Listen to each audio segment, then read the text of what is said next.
Good morning, ladies and gentlemen. It's another Daily Gab. It's morning time. It's overcast. It's going to rain. Big whoop.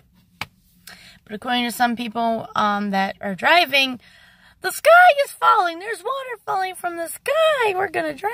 No. We'll be fine. There we go. So, we're going to talk about adaptation. Yes, we're going to talk about the scientific version as well. Like, for instance, dinosaurs. A lot of dinosaurs are now, they still exist, but, they are different.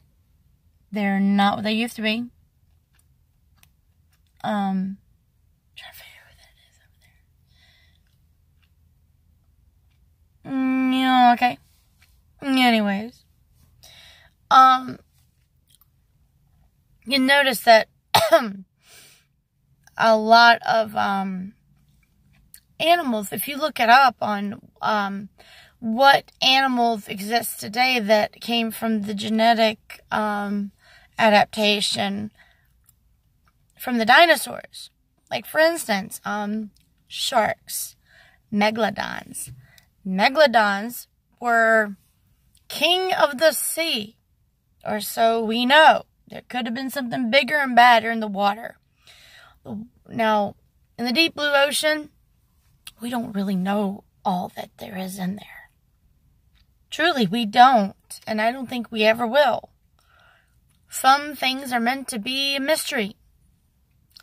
Like, for instance, Megalodon. Big, bad, badass of the sea back in the day. Now, you got great white sharks, which are dopey fools. Yeah, sure, they're scary with all them teeth and stuff, but they don't really like eating humans. They don't. You get reports of like one bite and that's it. How many people do we hear about, getting eaten alive by sharks? Not many, because we don't really taste that well to them. They're used to eating fish and, aquatic animals. We're not aquatic, despite of what some people want to believe. You're not a mermaid. You're not, yeah, you're not a mermaid. You may love the water, but you're not aquatic. Sorry to bust your bubble. We are land dwellers. We're land dwellers. It is what it is. But,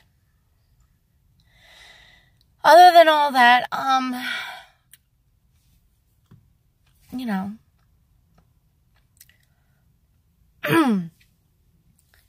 so, there's that adaptation.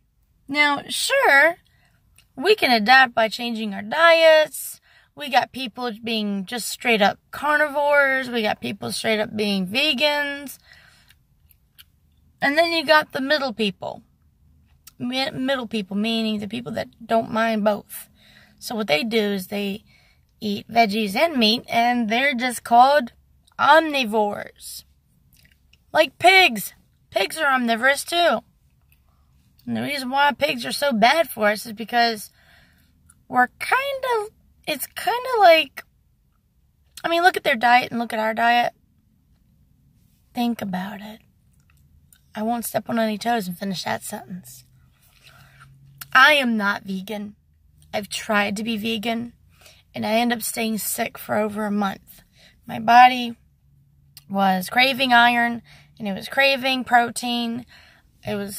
I've been so long, some people can do it and be fine.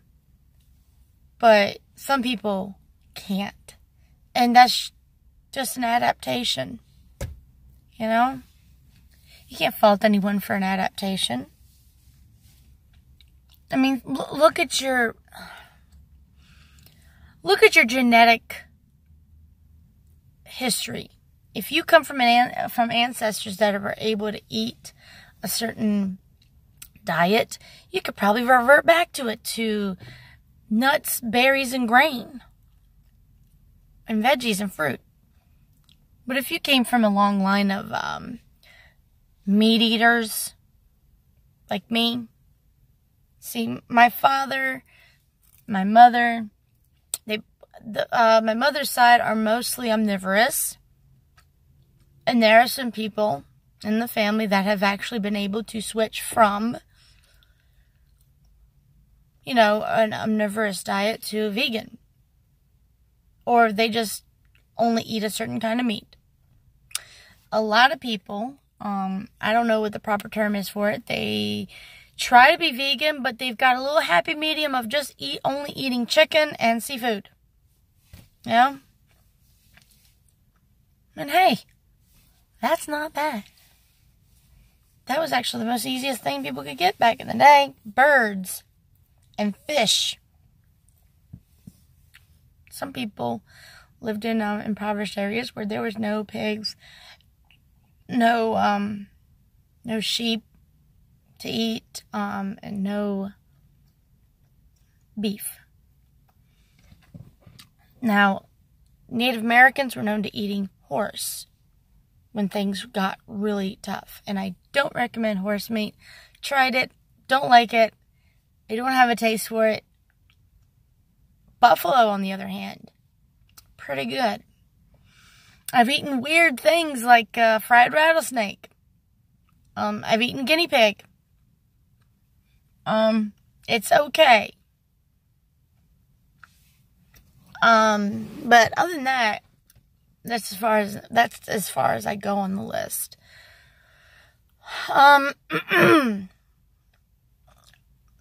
But some people can't go vegan, and making someone feel like crap for not being able to do so, it just speaks on your part, because it just speaks that you are intolerant for people being different, Like, for instance, Lord knows I've tried being vegan because I couldn't afford meat back way back when I was on my own out west. I couldn't afford meat. It got to the point that I scrounged up, bought a hunting license, and provided my own meat. I ate deer. I've eaten quail. I've eaten guinea. Not the guinea pig. Guineas are a bird. They eat bugs. They're kind of the size of a small turkey, and they made a god-awful noise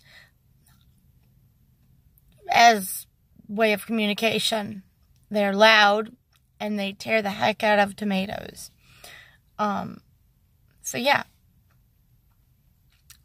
And I've had wild pig. And I have to tell you,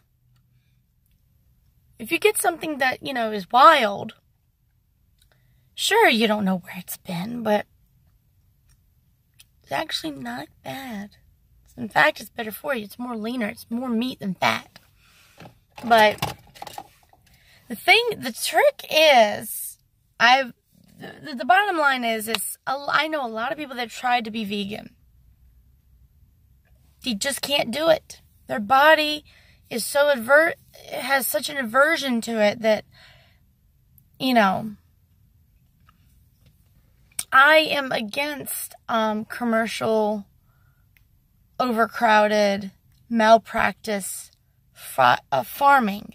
I am not against farming, period. I am against overcrowded, highly commercialized, high demand, malpractice farming. There is a way to have commercial farming without the overcrowding and the high demand. We just need more farmers. That's pretty much it. And the more and we've got it in our head as a society, most people way back in the day, I know I say way back in the day, I'm meaning, once upon a time in history, being a farmer was like the best thing ever. You were highly regarded. You were the pillar of society because you were the reason why people had food. Now, if we start cleaning up the practice of it and stop shaming people for working with their hands and working with animals and eating animals, I'm pretty sure, and I'm pretty sure our society will be a lot better for it. We need to adapt to that. We need our society. I mean, sure, people are like, computers and technology is the way. Yo, can you eat a computer? Can you eat a download? Can you download food? Can you download food? No. But you can order it through technology. But where's it going to come from? My main goal, if I can ever manage this, is I want my own little farm. Personal size. But if I have extra, you darn Skippy, I'm going to try to sell it so other people can get their hands on good quality food. I know how to take care of chickens. I know how to take care of pigs. I know how to take care of sheep. Although sheep are hard work. My God. And maybe one milk cow and one bull. And maybe raise some. Thing is, I would very much like to raise Brahma bulls. Good meat.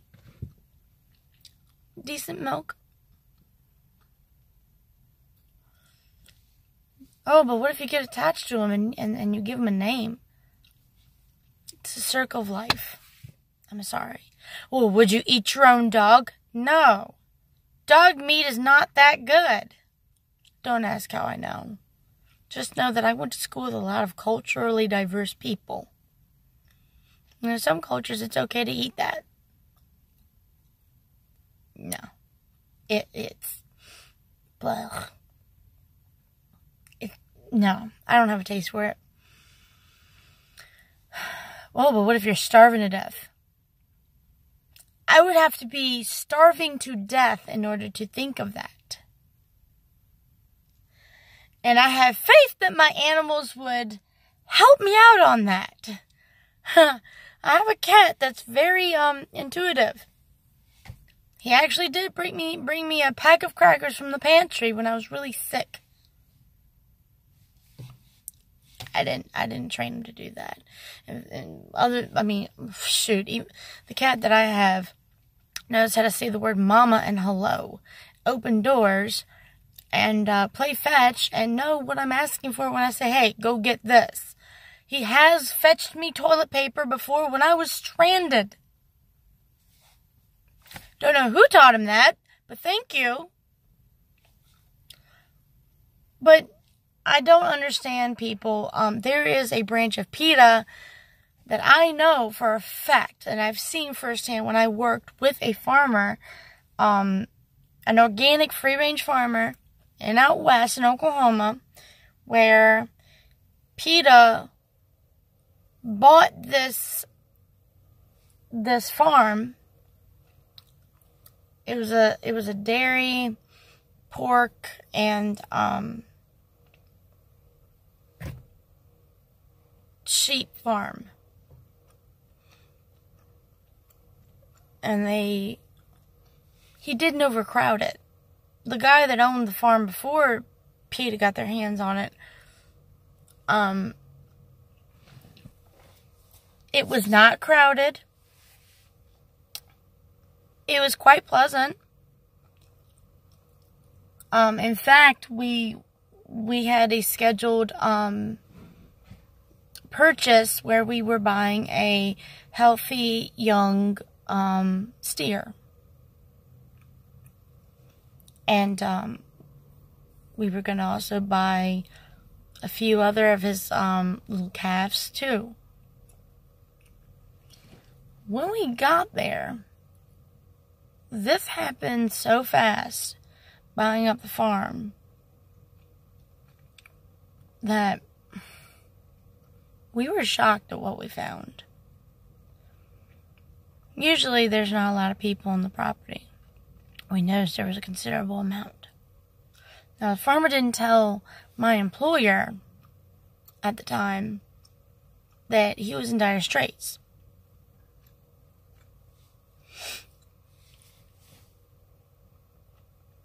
We explained it to the person that greeted us, like, hey, we're here to pick up, number 266, and every animal had a number. Then we gave him the number and said we purchased them. We were told they'd be, weaned off and matured enough to travel to our farm so we can have them and breed them. Now, the red flag came up when all this person wanted to talk about was how terrible we are for purchasing animals. And I'm like, and we asked for the other farmer by name, like, where is he? Because something's not right. Oh, well, he's in his house at the back of the property packing his things. He's moving out. I'm like, so when we went to the guy and we were like, what the heck happened? Next thing you know, I put two and two together because I noticed the people wearing the shirts were getting dressed in like the protective gear, like the rubberized boots and the aprons, so they didn't get muck on them. Notice they had shirts on that said PETA, with sponsors on the back of their shirts. And, they decided to, even though it was obvious that I put two and two together and who was behind this, they still were coming off as the guy was still coming off as like he was cleaning up the mess here and, this, that, and the other. I said, okay. I said, after we walked through the property to get our cows, which were in sickly condition, because we couldn't get our hands on them until they were weaned off. What we walked through and what we were witnessing was people that were from PETA abusing those animals and recording it to make it seem like, oh, this is undercover stuff that we snuck footage of. No, they staged it. They put these animals under unnecessary duress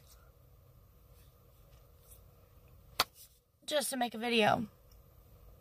Just to put their cause out. Now, I'm not slamming the good side of PETA, because there is a good side of PETA, like Illuminati. There's a bad Illuminati and there's a good Illuminati. Someone who takes the name of an organization with a good idea, exploit it for the shock and awe value. Because their ideal is people to never eat meat at all again or even use animal products. And what really pisses off a lot of PETA people is I'll say, so you rather eat the same food that animals eat, so for the sake of not eating animals, so they're going to be in competition of us eating their food. That's going to be food shortage for them, so you're going to cause that problem. Also, what are you going to do with the carnivorous animals like lions and cats and snakes? You want them to stop eating meat too? I don't get that. You don't take an animal and do that to them. But that's what I witnessed. So if you want to be vegan, that's your prerogative, but don't bash people for not being able to or just not choosing to do that. I've had someone tell me that I should be shot dead for eating meat. I'm naturally anemic. I kind of have to. I didn't ask for it. Well, that concludes for today's Daily Gab. If you have any questions, please hit the like and share and subscription button, and there will be more to come. If you want me to talk about anything in particular, I don't mind. Just shoot me a private message or put it in the comments. I'll get it. So, love and light to you all. I wish we all have a really good day today. Dee dee.